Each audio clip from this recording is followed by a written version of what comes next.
Nah, kali ini ada rangkaian PWM atau Pulse Width Modulation. PWM itu adalah teknik modulasi yang digunakan untuk mengontrol daya listrik ke beban.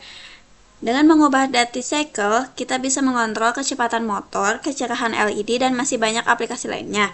Nah, kali ini kita itu akan mengenerate sinyal PWM dengan frekuensi 1000 Hz, 10 kHz, dan 20 kHz menggunakan Arduino. Nah, kita juga di sini menggunakan Simulink yang ada di MATLAB. Nah, di sini kita menggunakan Arduino Uno. Nah, yang pertama kita itu butuh konstanta. Ini itu untuk mengatur si duty cycle-nya.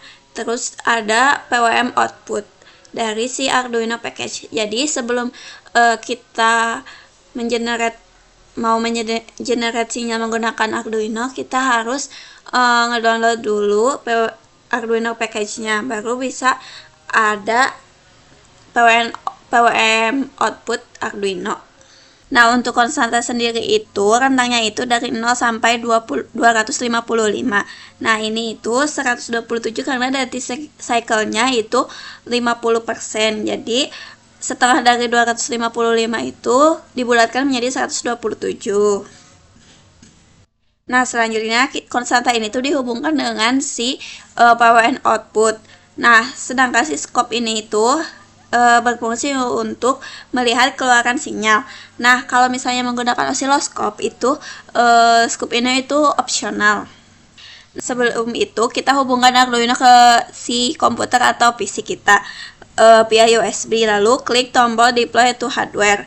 Nah, setelah itu Simulink itu akan mengcompile model dan upload ke Arduino. Tunggu sampai si proses itu selesai. Setelah selesai dan berhasil, Arduino akan generate sinyal PWM di pin 10 karena kita pakainya di sini pin 10. Nah, kita juga bisa mengatur si frekuensi. Misal kita 10 Hz, kita 10.000 Hz kita apply dan oke, nanti frekuensinya akan 10.000 Hz atau 20.000 Hz. Kita pakai yang 1000 Hz dulu. Nah, untuk konstantanya juga kita bisa atur di sini. Nah, setelah itu kita kan mau mengukur di osiloskop. Jadi kita itu harus pasang probe osiloskop channel 1 ke pin 10 Arduino. Nah, pastikan juga si ground clip itu terhubung ke ground Arduino dan nyalakan Arduino. Nah, setelah di deploy, jadi osiloskop bakal ada hasilnya. Ini hasilnya ya. Nah, pada hasilnya frekuensi yang terukur itu adalah 1000 kHz. Nah, ini tuh sesuai dengan duty cycle kita yaitu 50%. Sesuai nilai konstantanya itu 127 ya. Jadi osiloskop itu menampilkan pengukuran otomatis untuk frekuensi, duty cycle, pulse width, dan rise time, dan juga pole time. Intinya osiloskop berhasil membaca frekuensinya sebesar 1000 kHz dan duty cycle-nya 49,7%, juga periode 100 mikrodetik. Nah, sinyal ini tuh bersih tanpa adanya noise dan menunjukkan PWM kita itu bekerja dengan baik. Nah, selanjutnya ada rangkaian SPWM atau Sinusoidal Pulse Width Modulation. SPWM ini adalah teknik modulasi di mana lebar pulsa berubah-ubah mengikuti pola sinus. Nah, berbeda dengan PWM, biasanya yang duty cycle-nya konstan, SPWM itu tuh menghasilkan duty cycle yang bervariasi secara sinusoidal. Ini tuh sangat penting untuk aplikasi inverter DC AC. Terus variabel frekuensi drive dan sistem power elektronik lainnya. Nah, di sini tuh kita persiapkan dulu seperti biasa masuk ke Simulink. Nah, langkah pertama itu tambahkan block sign. Kalian bisa searching di library-nya ya, dari kategori search. Nah, blok ini itu akan menjadi sinyal referensi sinus kita. Terus double klik untuk konfigurasi. Nah, untuk itu set amplitudenya menjadi 1, biasnya menjadi 0, dan frekuensinya 50 Hz. Untuk aplikasi inverter ya, sample time-nya ini. Nah, untuk selanjutnya itu tambahkan blok sum.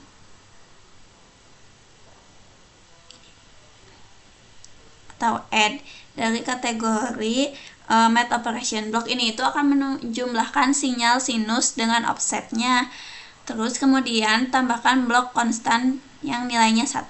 Ini tuh berfungsi untuk memberikan offset agar sinyal sinus itu tidak negatif. Nah, setelah itu tambahkan block gain.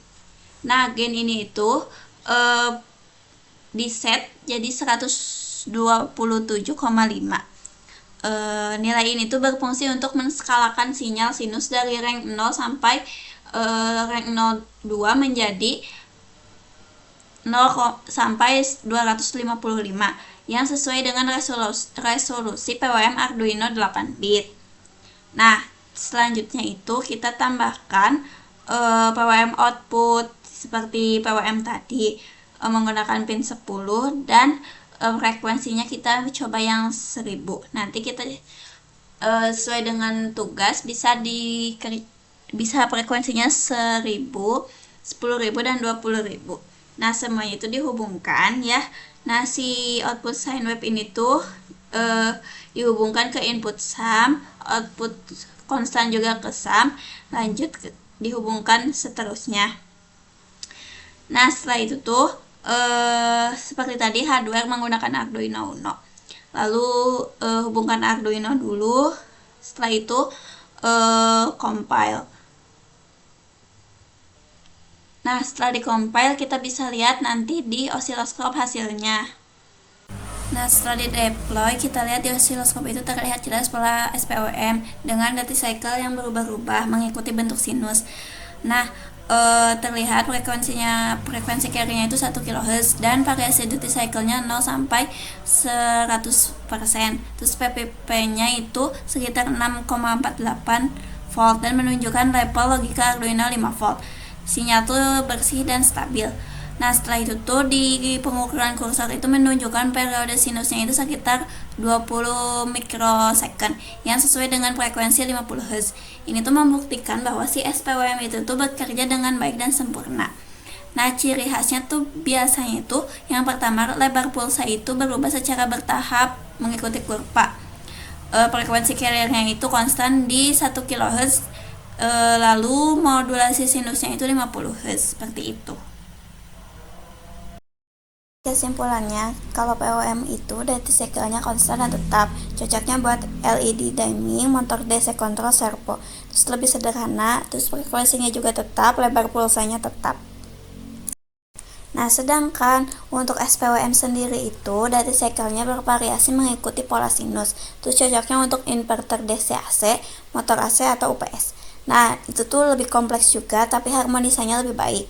Frekuensinya carrier-nya tetap, tapi lebar pulsanya bisa berubah sinusoidal.